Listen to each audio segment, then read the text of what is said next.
This channel does not promote any violent, harmful, or illegal activities. All content provided by this channel is meant for an educational purpose only. এতদিন পর্যন্ত চলছিল পায়ে পা লাগিয়ে ঝগড়া। Bangladesh border guard সীমান্তে কাঁটাতার দেওয়া নিয়ে সমস্যা তৈরি করছিল বিএসএফ এর সঙ্গে। মালদহ, নদিয়া, মুর্শিদাবাদের একাধিক সীমান্ত এলাকায় এই ধরনের খবর সম্প্রতি সামনে এসেছে। আর এবার একদম সরাসরি হুমকি এসে গেল বাংলাদেশ থেকে। তাদের সাফ দাবি, সীমান্তে কাঁটাতার দেওয়া যাবে না। এ নিয়ে দু দেশের মধ্যে ইতিমধ্যেই বৈঠক হয়েছে।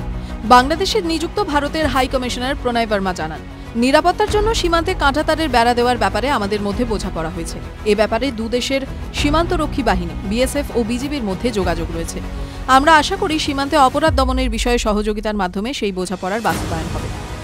রবিবার বাংলাদেশের স্বরাষ্ট্র উপদেষ্টা অবসরপ্রাপ্ত লেফটেন্যান্ট জেনারেল মোহাম্মদ জাহাঙ্গীর আলম চৌধুরী বৈঠক ডাকেন। বিকেলে পররাষ্ট্র সচিব মোহাম্মদ জসিমউদ্দিনের সঙ্গে আলোচনার পর প্রণয় বর্মা সাংবাদিকদের বলেন, দুদেশের সীমান্তরক্ষী বাহিনী সহযোগিতার মাধ্যমে সীমান্তে অপরাধ দমনের বিষয়ে কাজ করবে। তিনি আরও বলেন, আমি পররাষ্ট্র সচিবের সঙ্গে আলোচনা করেছি। অপরাধমুক্ত সীমান্ত নিশ্চিতের ব্যাপারে ভারত কি চাইছে তা নিয়ে কথা বলেছি। চোরাচালান, অপরাধীদের চলাচল কিভাবে দমন করা যায় সেই বিষয়ে আলোচনা করেছি। এদিকে এদিন বৈঠকের আগে বাংলাদেশের স্বরাষ্ট্র উপদেষ্টা অবসরপ্রাপ্ত লেফটেন্যান্ট জেনারেল মোহাম্মদ জাহাঙ্গীর আলম চৌধুরীর বক্তব্য, ভারত বাংলাদেশ সীমান্তের জিরো লাইন থেকে 150 গজের মধ্যে ভারতকে কোনো কাজ করতে দেওয়া হবে না। এর মধ্যে 3টি জেলার 5টি সীমান্তে বিএসএফকে কাজ বন্ধ করতে বাধ্য করা হয়েছে বলে তিনি জানিয়েছেন। তিনি এও বলেন, পররাষ্ট্র মন্ত্রণালয় ভারতীয় হাই কমিশনারকে তলব করে বাংলাদেশের অবস্থা সম্পর্কে অবহিত করবে।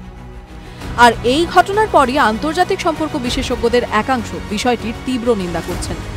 প্রশ্ন উঠছে, যেখানে বারবার ভারত সহনশীলতার পরিচয় দিচ্ছে, সেখানে তারা কিভাবে এই হুমকি দিচ্ছে।